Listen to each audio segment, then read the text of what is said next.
السلام عليكم ورحمة الله وبركاته. كم جرتن كبجمتوتا في جالتمتون هردفتون برسيسا روماب. الحمد لله أنك كوت نجاني كي كان جال الله كبجادا بكجرتن مرس نجو. إيجا دعوتوتن كيا برم سرّا خنا كيسة توان اسم برسيسو. حالا فيسبوكي كيسة اسم ماله نامني برو كيس جراتو بيكو استندسن اسم برسيسو. إيجا دعوتوتن كي جام برم ساتن دربون درت ورون يوتيوب channel كيا فاروتا تنبغى نجا نفتني جا يوتيوب channel كني سبسكرايب ولا جند كتير نادا. yeroo subscribe gootan barumsa asirratti dabarsinu guyyaan nama dura akka simbira ga'uuf mallattoon notification san click godhuudhaan ol ka jettu irratti tuqachuun dagatenaadha. Akkasuma barumsa garaadhaa sin darbee YouTube channel keenya jala seenuudhaan waan isin dhabe hunda barachuu dandeessanii barumsa keenya isin tele video keenya like gootan nu jibeessuun dagatenaadha.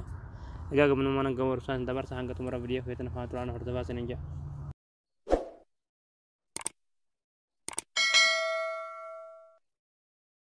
Hayyee daawwattootan kiyyaa feesbuukii keessan isin malee namni biroo keessa jiraatu haala itti beekuu dandeessan feesbuukii keessan irra galtanii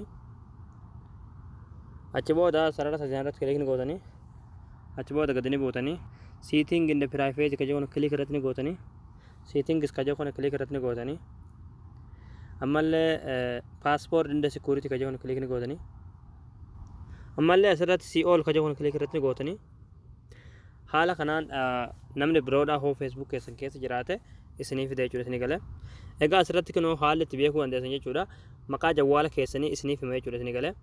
Jawwaala keessan malee jawwaallee gosa biroodhaa yoo kana keessa jiraate namni biroodhaa feesbuuk keessan keessa jiraa jechuudha isinii galee.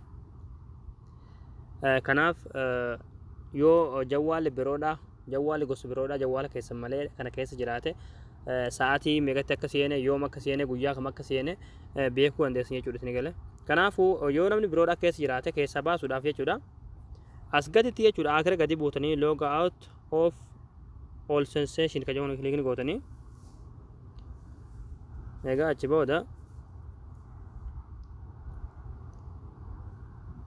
ammallee log out ka jedhamu kilik irratti ni gootanii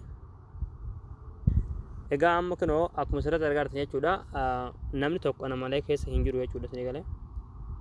Egaa kunoo amma akkuma sirriitti argaa jirtan jechuudha jawwaala kiyya kana qofatuun keessa jira jechuudha. Samsung Galaxy 8 ka jedhu kana qofatuun keessa jira jechuudha.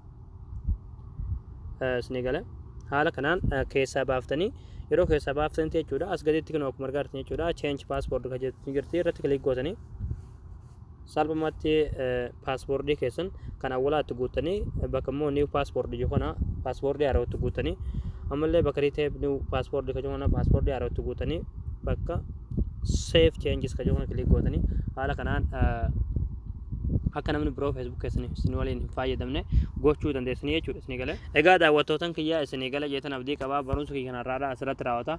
Barumsa dabalataa argachuudhaaf chaanaala keenya faaroo yoo taatan subscribe godhachuun dagatinaadha.